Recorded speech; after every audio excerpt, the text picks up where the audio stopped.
Anak, bagaimana kabar kalian hari ini? Bertemu lagi dengan Bu Rofi. Hari ini Bu Rofi akan menjelaskan tentang materi tema 3, subtema 1, muatan pelajarannya IPA tentang rangkaian listrik. Silakan disiapkan catatannya, duduk yang nyaman, yang tenang, dan perhatikan video ini dengan baik-baik ya, supaya kalian mudah untuk memahaminya.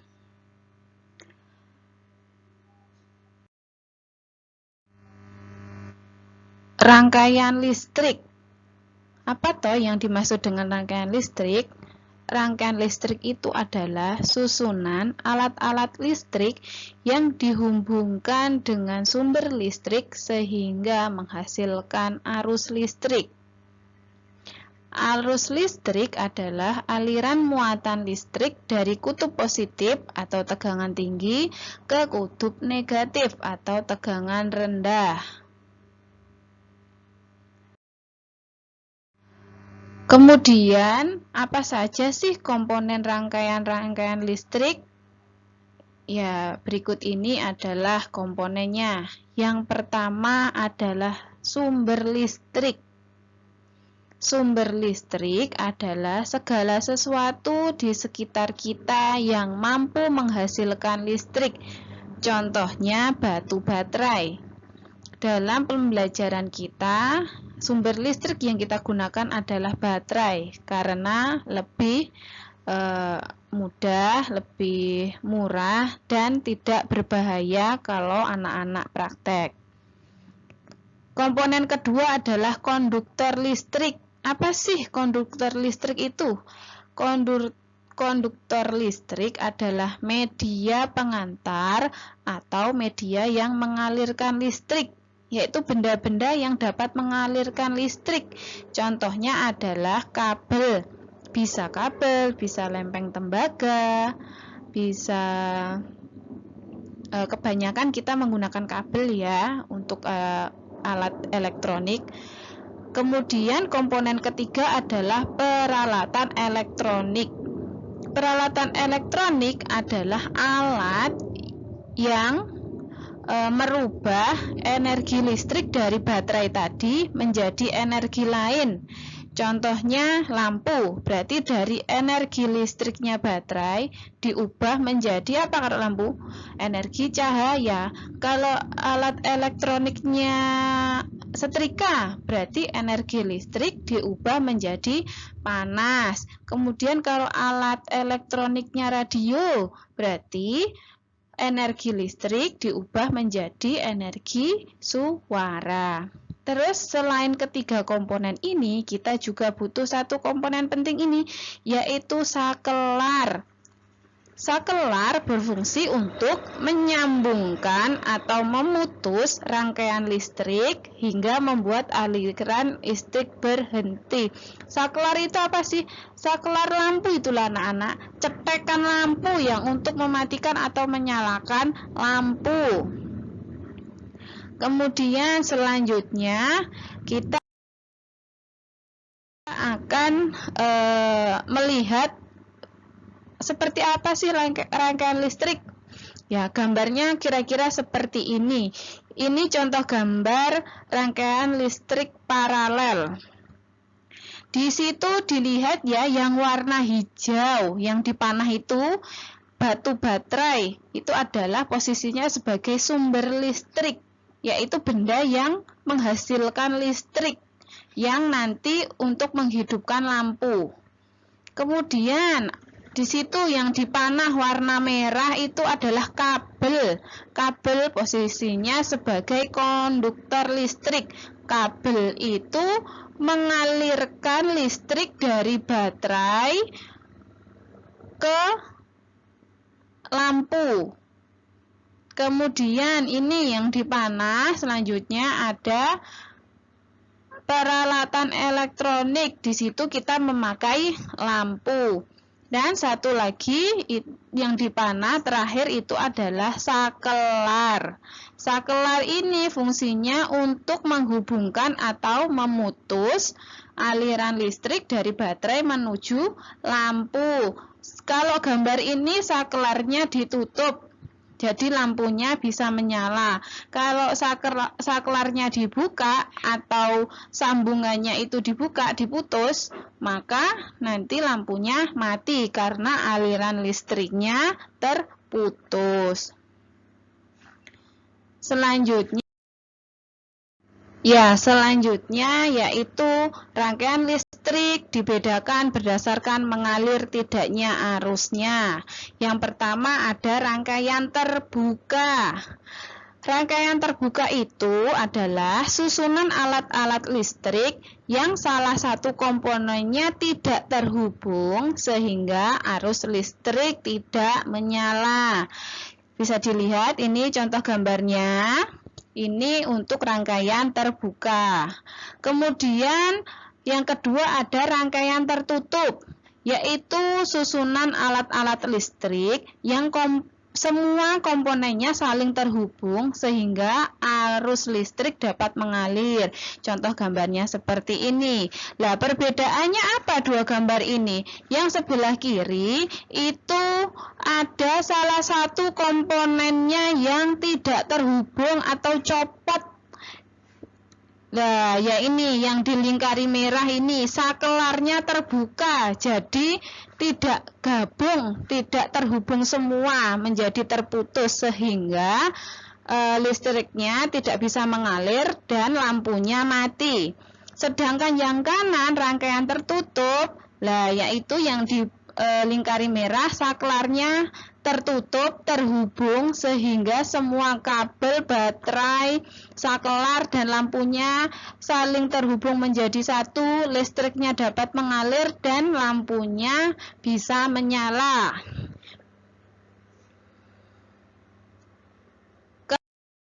Kemudian selanjutnya rangkaian listrik berdasarkan pemasangannya dibagi menjadi 3. Yang pertama adalah rangkaian seri. Rangkaian yang susunan komponen listrik dipasang secara berurutan atau berjejer tanpa ada cabang. Yang kedua ada rangkaian paralel, yaitu rangkaian yang susunan komponen listrik dipasang secara bercabang. Kemudian yang ketiga ada rangkaian campuran, yaitu rangkaian yang susunan komponen listrik dipasang secara ada seri dan juga ada paralelnya. Jadi dua rangkaian tadi digabung menjadi satu. Nah, pada subtema 1 ini kita akan mempelajari rangkaian seri, yaitu apa tadi? Rangkaian yang susunan komponen listrik dipasang secara berurutan atau berjejer tanpa ada cabang. Kita bahas ciri-ciri rangkaian seri dulu ya. Nah, ini gambarnya. Tidak ada cabangnya, jadi kabelnya muter dari baterai mampir ke saklar, terus ke lampu, kembali ke baterai. Tidak ada cabangnya, cuma satu jalur. Kita bahas satu-satu. Yang warna hijau ini batu baterai adalah sebagai sumber listrik. Selanjutnya ada saklar, saklarnya menutup yaitu ya. Kemudian ada konduktor listrik, yaitu berupa kabel. Kemudian ada peralatan elektronik, yaitu berupa lampu. Jadi ada sumber listriknya, ada saklarnya, ada konduktornya, ada alat elektroniknya. Dihubungkan sedemikian rupa secara berjejer, tidak ada cabangnya. Ini namanya rangkaian seri. Nah, ciri-cirinya apa, Bu? Ciri-cirinya yang pertama adalah rangkaian listrik dipasang secara berurutan atau seri atau berderet, jejer-jejer, cah. Batu baterai jejer, ada saklar jejer lagi, ada lampu, tidak ada cabangnya. Satu jalur, jalurnya muter satu kali saja, tidak ada cabangnya. Yang kedua, jika salah satu lampu padam, lampu lainnya ikut padam karena aliran listrik terputus. Jadi seumpama lampunya ini digambar ada dua ya, yang satu itu copot, maka yang satunya tidak bisa menyala. Kenapa? Karena listriknya terputus di lampu yang copot tadi. Terus yang ciri ketiga, arus listrik yang mengalir pada rangkaian seri hanya berada dalam satu aliran kabel yang menghubungkan semua lampu, tidak bercabang. Bisa dilihat ya, kabelnya cuma satu jalur, muter saja dari baterai, muter ke sini, ke saklar, ke lampu, kemudian kembali ke baterai. Ini namanya satu jalur aliran kabel, tidak ada cabangnya. Jadi itu ya ciri-cirinya rangkaian seri.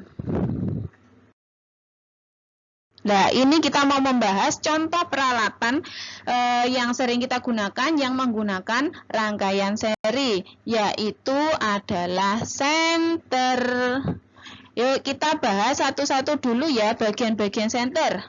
Yang pertama ada sumber listriknya, ada baterai. Baterainya 2 disusun secara berjajar. Seperti gambar ya.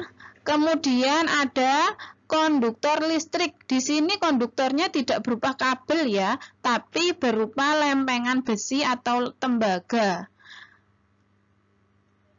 Di dalam kabel yang kita ketahui, di dalamnya itu juga ada tembaganya, karena yang mengalirkan listriknya adalah si tembaga. Jadi walaupun bentuknya tidak kabel, tapi kalau besi atau tembaga tetap bisa mengalirkan energi karena bahan itu adalah konduktor listrik yang baik. Di senter ini bentuknya adalah lempengan besi atau tembaga ya konduktornya. Terus kemudian ada saklar. Saklarnya itu yang cetekannya itu untuk menyalakan atau mematikan senter ya. Terus kemudian ada alat listriknya yaitu berupa lampu. Yang atas itu keadaan senternya mati. Yang bawah juga sama, batu baterai sebagai sumber listrik. Kemudian konduktor listriknya berupa lempeng besi atau tembaga. Kemudian ada saklar untuk menyalakan atau mematikan lampu senter. Kemudian ada alat listriknya berupa lampu. Nah, kemudian ini juga bisa dilihat sebagai rangkaian listrik terbuka dan tertutup. Yang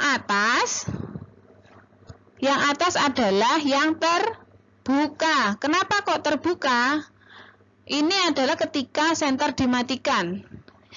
Silakan diperhatikan gambar ini yang dilingkari. Pada saklarnya dia terputus. Tembaganya, lempeng tembaga antara saklar dengan konduktor listrik lempeng tembaga tadi lepas. Jadi tidak terhubung, sehingga rangkaiannya terbuka. Ada satu komponen yang tidak terhubung, sehingga listrik dari batu baterai tidak dapat mengalir ke lampu senter. Ini namanya rangkaian listrik terbuka. Kemudian saat senter dinyalakan, ya ini seperti gambar yang dilingkari, saklarnya menutup. Saklarnya bergabung dengan lempeng tembaga sehingga listriknya bisa liwat, bisa mengalir dari batu baterai menuju lampu senter. Jadi yang atas saat dimatikan itu adalah rangkaian terbuka, kemudian saat senter dinyalakan itu adalah rangkaian listrik tertutup. Nah, ini bisa dilihat bahwa di rangkaian listriknya senter ini kan tidak ada cabangnya. muter mulai dari batu baterai, muter lewat tembaga, melalui melalui saklar, lalu ke lampu, kembali ke baterai, muter saja dalam satu jalur, tidak ada jalur lain atau tidak ada cabang ya. Ini dinamakan rangkaian seri.